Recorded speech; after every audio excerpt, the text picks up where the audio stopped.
Një shqiptar kryen mesatarisht 26 pagesa pa para në dorë përmes llogarisë së tij përgjatë një viti. Kështu është shprehur drejtoresha e sistemeve të pagesave, kontabilitetit dhe financës në Bankën e Shqipërisë, Ledja Bregu, në një takim të përbashkët me Invest dhe Ministrinë e Ekonomisë dhe Inovacionit. Kundër të tjera theksoi se nuk janë të pakta ato llogari që përdoren vetëm për përfitime sociale dhe pastaj mbyllen.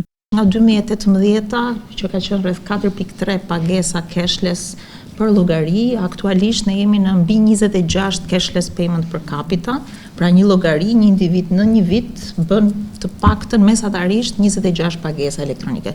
Është ende shumë e ulët krahasimisht me Europën që duhet të jetë diku mbi 50-80 varet.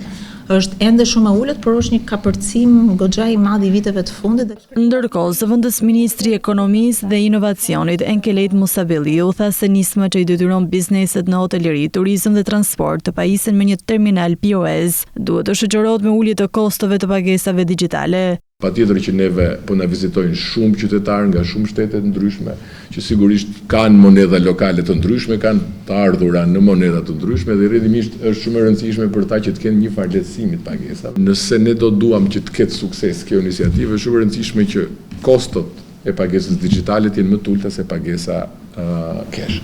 Banka e Shqipërisë ndërhyn me interchange fee për të mbuluar një pjesë të kostos së pagesave elektronike për tregtarin, por detyrimi për të pajisur me terminal POS duhet të shoqërohet edhe me lehtësime tatimore apo taksash. Këto lehtësira sillin fillimisht kosto për buxhetin, por që përkthehen më vonë në përfitime për shkak të formalizimit. Kjo nuk kupton se do të ketë më tepër SME të formalizuara që do të kryejnë më shumë pagesa elektronike dhe derdhin më shumë taksa në buxhet. Në cashless strategy ju nuk do të gjeni incentivime tatimore apo taksash, cilat mund të ishin shumë të mira. Ka studime që tregojnë që praktikisht reduktimi i shadow economy është shumë i, le të themi, i volitshëm apo mund të jetë shumë efektiv në rastin kur jep incentivime për ata tregtar të cilët një pjesë të, le të themi, volumit pagesave mujore e bëjnë me pagesa elektronike. Për t'i ofruar tregut më tepër alternativa dhe nxitur konkurrencën, Banka e Shqipërisë po punon edhe për zbatimin e sistemit të pagesave të menjëhershme, instant payment, ku pagesat në dyqane do të mund të kryhen përmes skanimit të një QR kodi me telefon.